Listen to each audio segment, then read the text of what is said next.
not go crazy. You want to do that? You want to go up to the top? All right.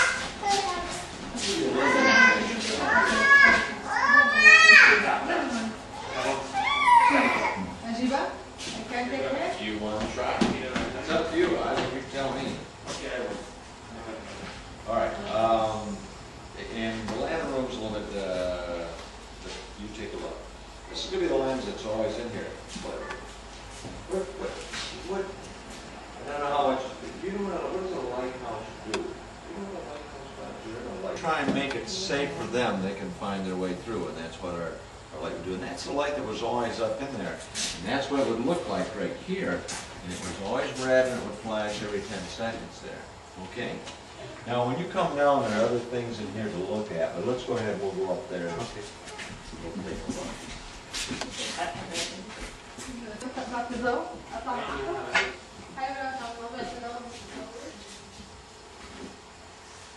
Yeah, we said our light is always red, right? We have a series of lights. Oh, lovely.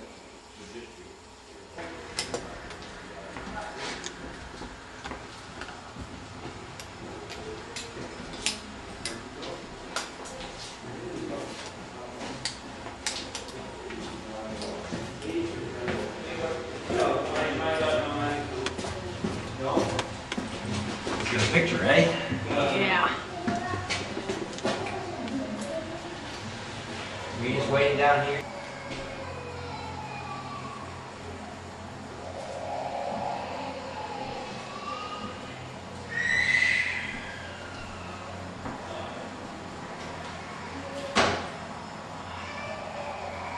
Bye-bye.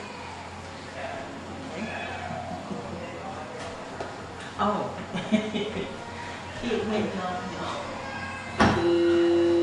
Oh, okay. That's a foghorn.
Our station will be restored, returning it to its appearance circa 1910. This will include relocating the original barn, moved several blocks away in the 1960s, reconstruction of the picket fence, sidewalks, and other features, and restoration of the buildings. That means the kitchen. That has already been restored.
that means the traffic that was going westerly through the Straits of Mackinac.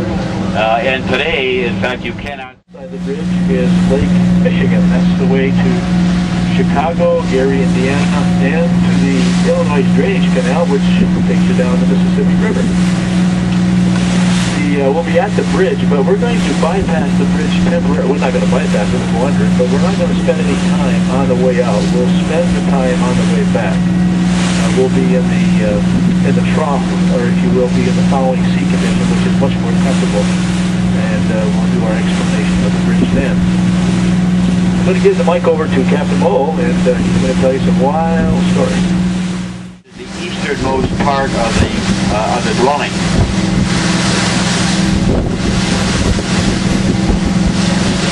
There may be some spray on the port side or left side of the vessel. If that becomes... Well, we're really lucky to have seen a freighter right off the start. We get two kinds of freighters here in the Straits of Mackinac. Lakers that stay in the Great Lakes, and we get salties that come in from the salt water. The Lakers carry bulk cargo, things that are not in boxes but they're loose, like pieces of coal or grains, things that you can pour into a boat. And since we have a short time here to look, I guess Bill's going to bring us right up here by the freighter. This one's a Laker, it's a bulk carrier. You can tell that because in this, it's got cabins on the back and cabins on the front, and then it's flat in between. That's where they open up the inside of the boat and pour the stuff in.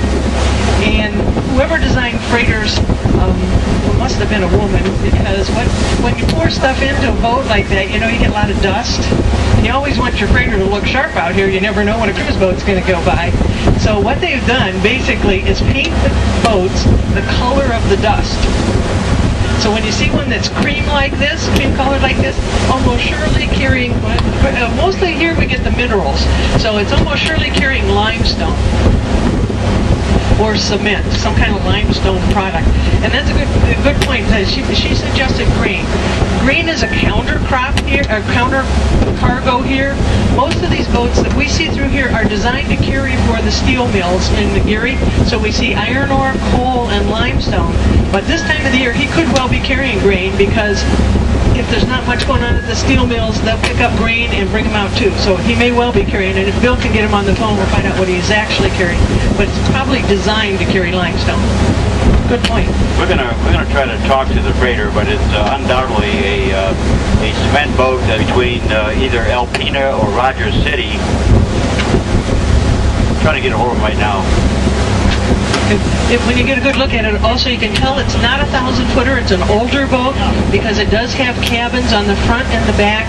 All the newer 1,000-footers, all but one, have all the cabins in the back. Used to be in the old days, they steered from the front, and so they had all the steering people up front and the engine people in the back. And ended up causing duplication of services on the boat. You had to have a kitchen up front, a kitchen in the back. It's 600 feet, you know, and that's a long way to walk for lunch, I guess. I don't know. Anyway, the new ones have everybody on the back. So this is an older boat. I guess probably the steering people can steer just as well from the back, but the engine people need to be in the back. That's my guess. I'm guessing. But that the engine people need to be where the shafts are in the back. That's a guess, though. Is that right, Bill? Is that a good guess? Hold on, Sandy. We're trying to get a hold of him. Oh, okay.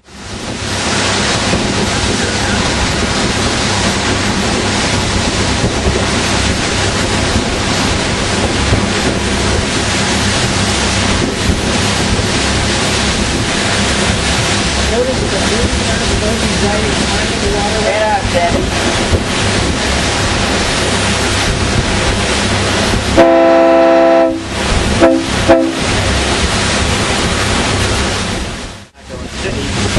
Going from Sheboygan to Bull Bluff Island, Whitewood.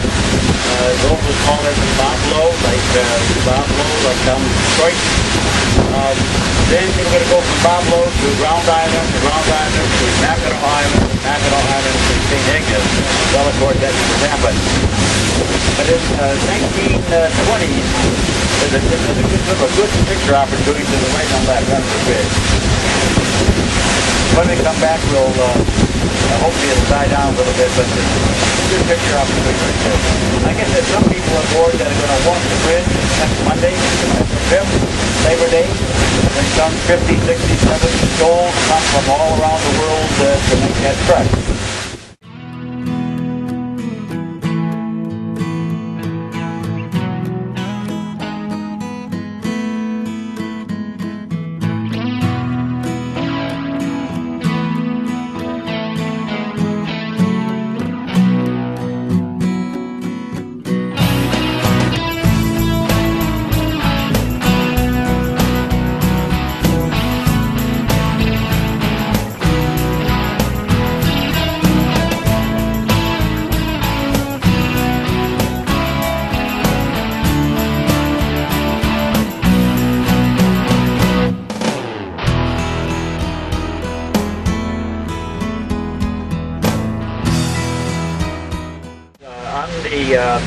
On the tower on this side, you can see what I call the upside-down ice skate hall. To give them, the workers on the Mackinac Bridge, it's just, 20 miles away, hopefully a heads up to any really bad wind conditions that would be coming along. At the turn of a switch almost, you can come from dead calm out here to 50, 60, 70, 80 mile an hour winds. In fact, 1 year ago, during the Chicago to Mackinac race, it was almost flat calm, and almost instantly we had winds up to 82 miles an hour. I mean, just slammed some of the sailboats and damaged them. There was a lighthouse keeper here, assistant keeper, his name was Keller. We had two of his nephews aboard 2 successive years. And he was out here for 27 years of service, if you can imagine that. And some people used to joke about Keller. Now, you'd be on here for 3 weeks. There are 4 people stationed at the light station. You'd be on for 3 weeks and off a week, on for 3 weeks, off a week, on for 3 weeks, off a week. But they talked about that Keller had a dog. And he had the dog out here, so the story goes. And when he'd go to town, he'd take the dog. And the people in town said, well, when Keller got to town with the dog, instead of the dog running in circles, the dog ran in squares.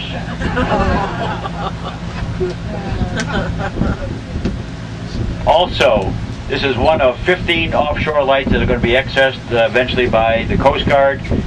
They would like to get transfer the responsibility of the brick and mortar to organizations that would be suitable stewards to do that.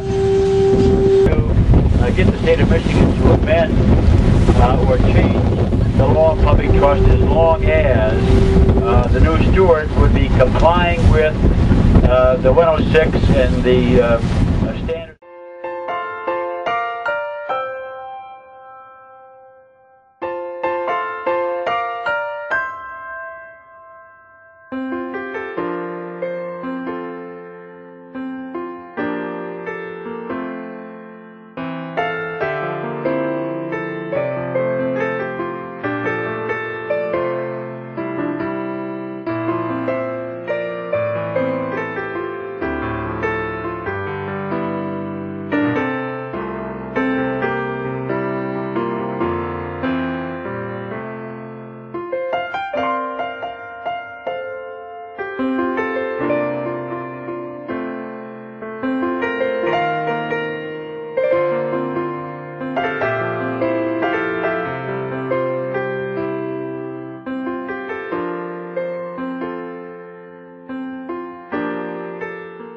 The trellis tower that's on the top is not functional any longer. And if you get a good picture from here, you get Waugoshance in the background, way in the back.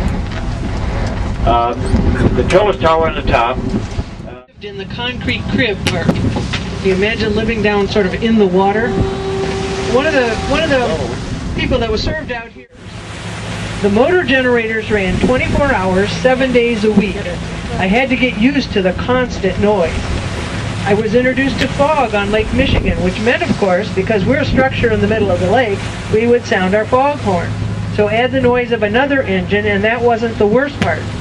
The worst part was when the vibration from an 8-foot bronze fog horn made contact with the steel structure of the lighthouse, and it would rattle every bone, tooth, and part of your body. It was not uncommon to blow fog for up to 3 or 4 days straight. After the first day, we would walk around with the worst headache you could imagine. This is one of those times that I wish some of the people who think lighthouses are nice places to live and bring up children should spend a week when the foghorn is on all of the time. I have a question down below about ice, or maybe comment on the ice going up. Most of these lighthouses were made.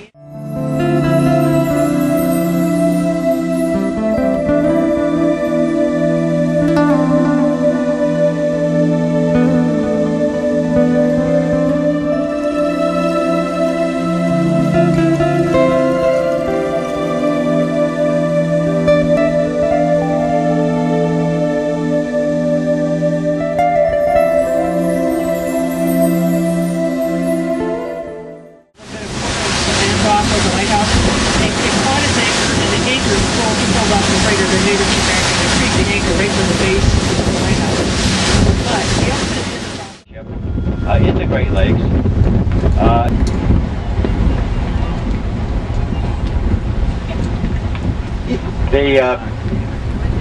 The light station was abandoned in 1913, 3 years after White Shoals was commissioned.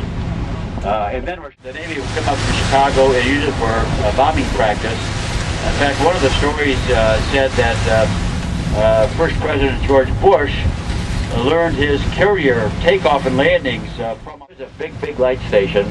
As far as the crib is concerned, I mean, much bigger than White Shoals, much bigger than Spectacle Reef.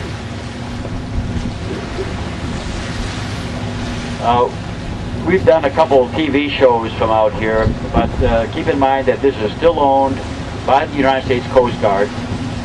So to come out here and go aboard, you have to get permission from the Coast Guard to do that. Otherwise you'd be trespassing and you could be prosecuted to the full extent of the law.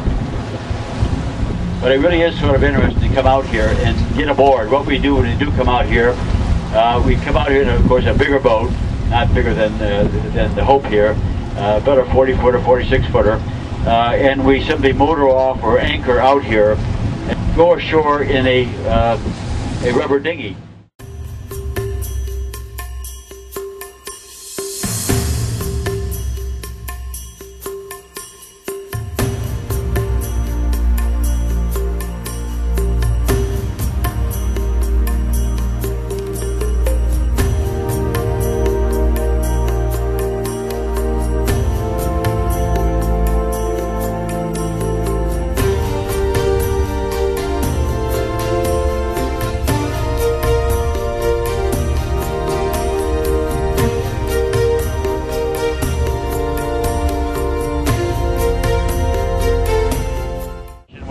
Island all by itself. Back then, 1986, it was like that. It became like that.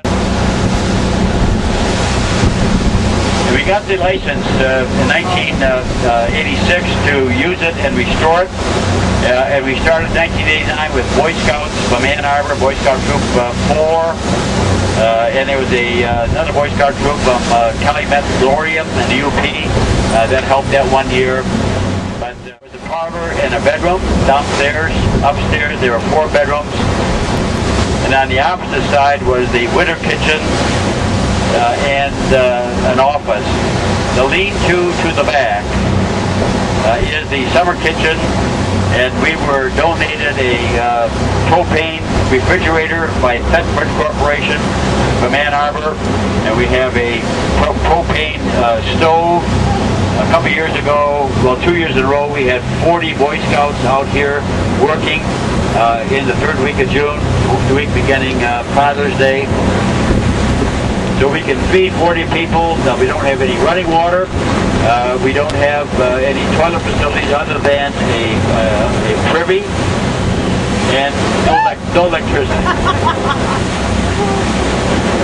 So here's the green buoy out here about 10 o'clock to us. So we'll come around that, and you can see the green water, very shallow water. In fact, the reef comes out here like a wishbone. And there's our buddies, the cormorants leaving. so would we. But nevertheless, they gave us 27 utility poles, and they offloaded them. If you look off about 8 o'clock, 9 o'clock, almost 8 o'clock, there was the lighthouse lantern, the roof. It is a custom-made. The Coast Guard, when we got out here in 1986, the glass part and the roof of the lantern were gone. The Coast Guard, there was a light in the tower. The Coast Guard simply cut off the light, roof, and the windows, and they pushed it over the side, so they wouldn't have to come out here and wash the windows, because the automatic lens is so so effective, so practical that but every 2 years you might want to come out here. Well, in the meanwhile, the rain, the snow, and the weather really got into the tower, and therefore caused some.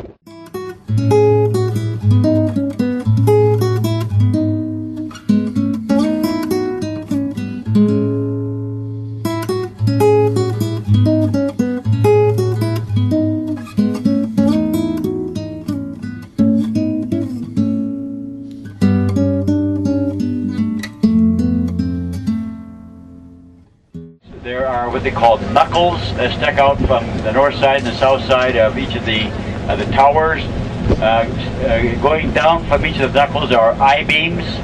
Those are called sway bars that hold the bridge sort of in line because of the wind and wind conditions.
Apologize for the few drops of rain that fell on the top deck here. The thunderstorm we ran into a couple of times. Just to let you know, we left here with 10 knots of wind, and now we're back with close to 30 knots of wind. So it increased quite a bit. We just squeezed it in time. I felt that we may not make it, but we did. And I know that some folks had a few problems, but I hope that everything's all right. But anyways, thank you for being with us today. We've had a gorgeous day. A little windy and a little rough, but other than that, just a nice day.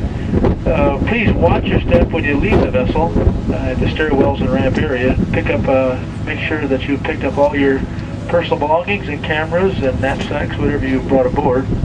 Have a good trip home now, and we hope to see you again real soon. For your information, if you're staying for a day or two here in the Mackinac area, you might like to visit the crossings.